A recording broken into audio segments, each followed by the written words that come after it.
Hello সবাইকে, সবাই কেমন আছো? আশা করি খুব ভালো আছো, আমিও খুব ভালো আছি। তো গুড মর্নিং সবাইকে। দেখো রোজকার মতো সকালবেলা আমি এসে আগে গরম জলটা খেয়ে নিলাম, মানে চিয়াসিড দেওয়া গরম জলটা আর সাথে বাদামটা।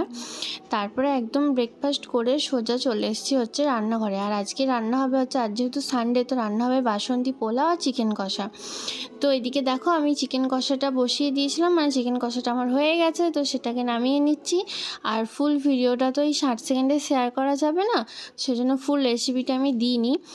আর তারপরে এইদিকে আমি বাসন্তী পোলাওটাও বসিয়ে দিয়েছি জল টল দিয়ে, এবার ঢাকা দিয়ে দেবো। তারপরে আমি স্নান করতে চলে গেছিলাম। আর তারপরে দেখো খেতে দিয়ে দিয়েছি সবাইকে, আমিও বসে গেছি খেতে।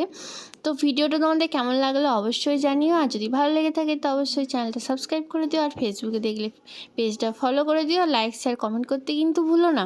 তো বাসন্তী পোলাও চিকেন কষাটা কিন্তু দারুণ হয়েছিল, মানে খুব সুন্দর হয়েছিল খেতে। তোমরা যদি চাও তো রেসিপি দেবো।